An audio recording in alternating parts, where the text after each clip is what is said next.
আসসালামু আলাইকুম গাইস, আজকে আমি তৈরি করব একদম ইউনিক একটা পিঠা রেসিপি। এটা উপরে যে এরকম খাস্তা, ভিতরে পুরে ভরপুর। তো পিঠাটির নাম হচ্ছে খাস্তা পুলি পিঠা।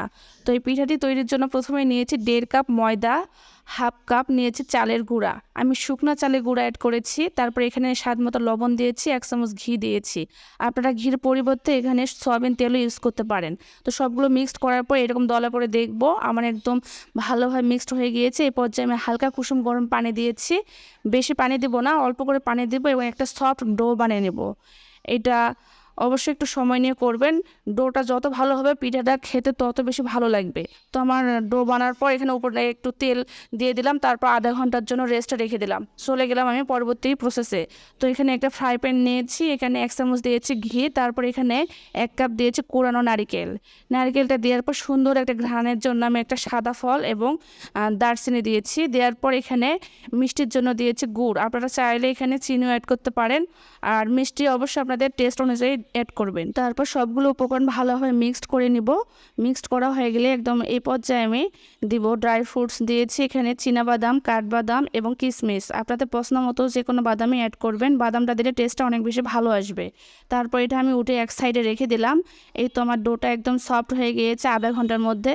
দেখুন কতটা সফট হয়েছে। একটা বোর্ডের মধ্যে নিয়েছি, এটা আমি কিছুক্ষণ হাতের সাহায্যে একদম মিক্সড করে নিয়ে আমি একটা রুটি বেলে নিব।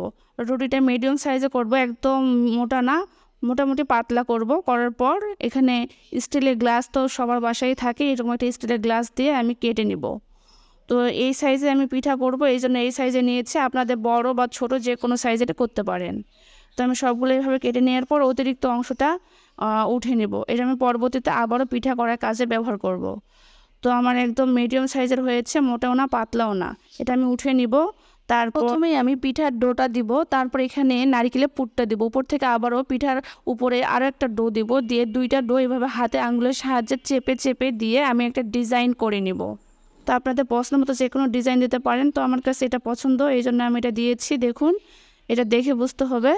তো তারপর সবগুলো পিঠা আমি এইভাবে গড়িয়ে নিয়েছি। তো তারপর আমি চলে গেলাম পরবর্তী প্রসেসে। আমি প্রথমেই দিয়েছি চুলায় একটা ফ্রাই প্যান, তারপর এখানে রান্নার তেল পরিমাণ মতো দিয়েছি। তারপর তেলটা হালকা একটু গরম হয়ে আসলে আমি পিঠাগুলো দেবো। বেশি গরম তেলে দিবেন না, তাহলে ওপরে দেওয়া মাত্রই পুড়ে যাবে। তো এক সাইড হওয়ার পর আমি এরকম উল্টে পাল্টে লাল কালার করে ভেজে নিয়েছি।